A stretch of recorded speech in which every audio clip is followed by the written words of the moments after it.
តើដល់ពេលហើយឬនៅដែលកម្ពុជាត្រូវងាកមកពិចារណាលើការប្រើប្រាស់បច្ចេកវិទ្យាដ្រូនឬយន្តហោះគ្មានមនុស្សបើកដើម្បីពង្រឹងអំណាចការពារជាតិឲ្យកាន់តែរឹងមាំជាក់ស្ដែងនៅក្នុងសមរភូមិអ៊ុយក្រែនជាមួយនឹងមហាអំណាចរុស្ស៊ីយើងបានឃើញរួចមកហើយថាដ្រូនមិនត្រឹមតែជាឧបករណ៍គ្រប់គ្រងប៉ុណ្ណោះទេប៉ុន្តែវាគឺជាកត្តាកែប្រែជោគវាសនាក្នុងសមរភូមិផ្ទាល់តែម្ដងនេះគឺជាមេរៀនយុទ្ធសាស្ត្រដ៏សំខាន់មួយដែលប្រទេសយើងគួរតែសិក្សានិងពិចារណានាំយកដ្រូនទំនើបមកចូលរួមនេះគឺជា Bayraktar TB2 ដ្រូនដែលពិភពលោកកំពុងកោតសរសើរខ្លាំងបំផុតព្រោះវាមានសមត្ថភាពអង្រួនតុល្យភាពអំណាចនៅក្នុងតំបន់ជម្លោះតើដ្រូននេះមានអានុភាពខ្លាំងក្លាដល់កម្រិតណាតោះទស្សនាវីដេអូលម្អិតទាំងអស់គ្នាដូចតទៅ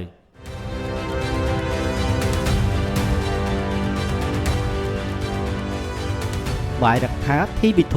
គឺជាសមិទ្ធផលរបស់ក្រុមហ៊ុន Baykar Defense ដែលជាក្រុមហ៊ុនឯកជនឈានមុខគេរបស់ប្រទេសទូគីដ្រូននេះបានឆ្លងកាត់ការហោះហើរសាកល្បងលើកដំបូងនៅក្នុងឆ្នាំ2014និងត្រូវបានដាក់បញ្ចូលជាផ្លូវការក្នុងជួរកងទ័ពទូគីនៅក្នុងឆ្នាំ2015កម្ពុជាដ្រូនចម្បាំងនេះមានប្រវែងដងខ្លួន 6.5 ម៉ែត្រនិងមានកម្ពស់ 2.2 ម៉ែត្រនិងមានប្រវែងស្នាបទាំងសងខាង12ម៉ែត្រដែលរចនាឡើងឲ្យមានរាងវែងស្រឡូនដើម្បីជួយដល់ការរក្សាលំនឹងនិងសន្សំសំចៃប្រេងក្នុងការហោះហើរបានយូរដ្រូននេះមានទម្ងន់តួខ្លួនទទេ420គីឡូក្រាមនិងទម្ងន់ហោះហើរអតិបរមារហូតដល់700គីឡូក្រាម Bayraktar TB2 គឺជាដ្រូនដែលអាចហោះហើរនៅក្នុងរយៈកម្ពស់អតិបរមា 25,000 ហ្វីតឬប្រហែល 7.6 គីឡូម៉ែត្រពីដី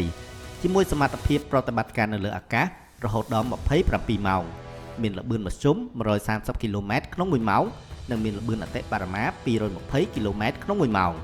គេអាចបញ្ជាវាបានពីចម្ងាយរហូតដល់300គីឡូម៉ែត្រពីស្ថានីយ៍នៅលើដីដែលនេះបានផ្ដល់នូវភាពបត់បែនខ្ពស់បំផុតក្នុងការគ្រប់គ្រងសភាពការនៅតាមបន្ទាត់ព្រំដែនឬទីតាំងមានជម្លោះ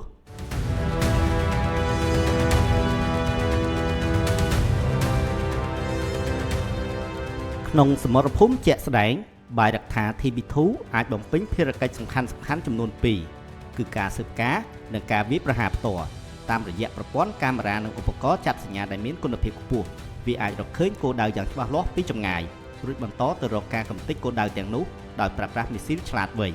សមត្ថភាពក្នុងការកំទេចប្រព័ន្ធការពារដែនអាកាសនិងកំទេចគ្រឿងយុទ្ធឧបករណ៍ធុនធ្ងន់របស់សត្រូវដោយឯករាជ្យធ្វើឲ្យដ្រូននេះបានក្លាយជាជម្រើសយុទ្ធសាស្ត្រដ៏មានប្រសិទ្ធភាពខ្ពស់ដោយមិនចាំបាច់ប្រើប្រាស់ថវិកាជាតិយ៉ាងសន្ធឹកសន្ធាប់ដូចទៅនឹងការប្រើប្រាស់យន្តហោះចម្បាំងធុនធ្ងន់នោះទេ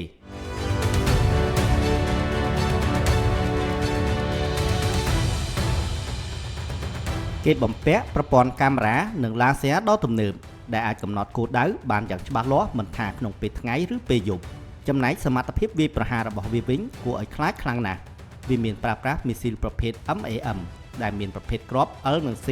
មានក្បាលគ្រាប់បំពាក់បច្ចេកវិទ្យាឡាស៊ែរនាំផ្លូវសព្វមុខទាំងនេះមានសមត្ថភាពបំផ្លាញរថក្រោះធុនធ្ងន់ឬបំផ្លាញប្រព័ន្ធការពារដែនអាកាសរបស់សត្រូវបានដោយមានប្រសិទ្ធភាពខ្ពស់បំផុតយុទ្ធសាស្ត្រលបវាយប្រហារពីលើអាកាសដោយស្ងាត់ស្ងៀមរបស់វាបានអនុញ្ញាតឲ្យកងទ័ពអាចកំទេចគោលដៅយុទ្ធសាស្ត្រពីចម្ងាយដោយសត្រូវមិនទាន់ទាំងបានដឹងខ្លួនផង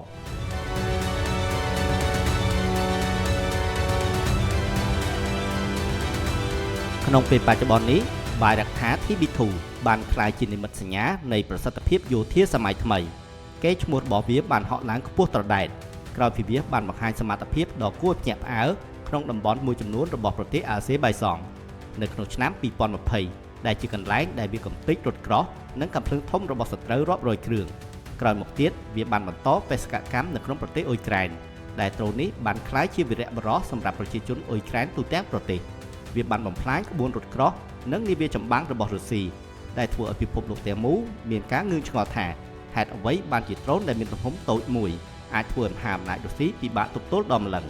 ភាពជោគជ័យនៅក្នុងសមរភូមិពិតទាំងនេះបានធ្វើឲ្យវាក្លាយជាប្រធានបទវិភាគដ៏ក្តៅគគុកក្នុងស្ថាប័នយោធាធំៗនិងត្រូវបានគេចាត់ទុកវាជា Game Changer ឬជាអ្នកកែប្រែជោគវាសនានៃសង្គ្រាម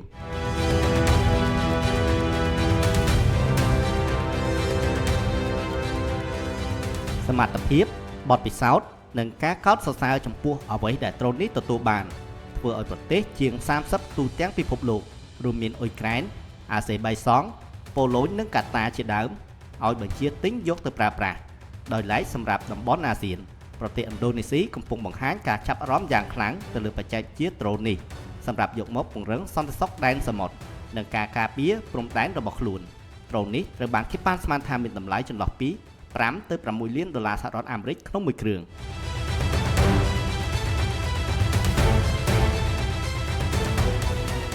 Bayraktar TB2 បានបង្ហាញសក្ខីកម្មដ៏ច្បាស់លាស់មួយថាបច្ចេកវិទ្យាដ្រូនមិនមែនជាឧបករណ៍បន្ទាប់បន្សំទៀតទេប៉ុន្តែវាបានក្លាយជាសភាវុធស្នូលដែលមិនអាចខ្វះបាននៅក្នុងសមរភូមិទំនើបមេរៀនដែលបានពីការអភិវឌ្ឍសមត្ថភាពដ្រូនរបស់ប្រទេសទូគីគឺជាការខិតខំប្រឹងប្រែងស្រាវជ្រាវនិងផលិតដោយខ្លួនឯងដែលជាគំរូសម្រាប់បណ្ដាប្រទេសកំពុងអភិវឌ្ឍដែលចង់ពង្រឹងអធិបតេយ្យភាពនិងសន្តិសុខជាតិរបស់ខ្លួនសម្រាប់កម្ពុជាក្រោយមានចំនួនប្រដាប់អាវុធនៅតាមតំបន់ព្រំដែនជាមួយប្រទេសថៃចាប់ពីពាក់កណ្ដាលឆ្នាំ2025មកទល់ពេលនេះបានយល់យ៉ាងច្បាស់លាស់អំពីសារៈសំខាន់នៃដ្រូនកម្ពុជាមានយុវជនដែលមានសមត្ថភាពមួយចំនួនដែលពួកគេអាចផលិតដ្រូនបានដោយខ្លួនឯង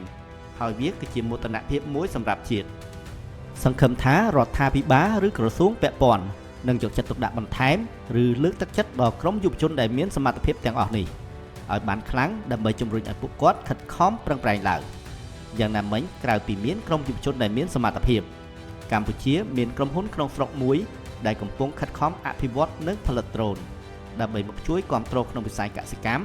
និងក៏អាចយកមកប្រើប្រាស់ក្នុងវិស័យយោធាបានផងដែរហើយក្រុមហ៊ុនក្នុងស្រុកមួយនោះមានឈ្មោះថា AI Farm សង្ឃឹមថាកម្ពុជានឹងមានក្រុមហ៊ុនបច្ចេកវិទ្យាទំនើបបែបនេះជាច្រើនទៀតដើម្បីចូលរួមចំណែកក្នុងការអភិវឌ្ឍជាតិទៅថ្ងៃអនាគតតើបងប្អូនយល់យ៉ាងណាចំពោះសមត្ថភាពរបស់ Bayraktar TB2 ដែលបានរៀបរាប់ខាងលើនេះតើចំនួន100គ្រឿងគ្រប់ទេសម្រាប់កម្ពុជាយើងសូមបញ្ចេញមតិយោបល់របស់បងប្អូនក្នុងប្រអប់ comment អរគុណសម្រាប់ការទស្សនាវីដេអូនេះប្រសិនបើបងប្អូនពេញចិត្តសូមចុច like share subscribe ជួបគ្នានៅវីដេអូបន្តទៀតសូមអរគុណ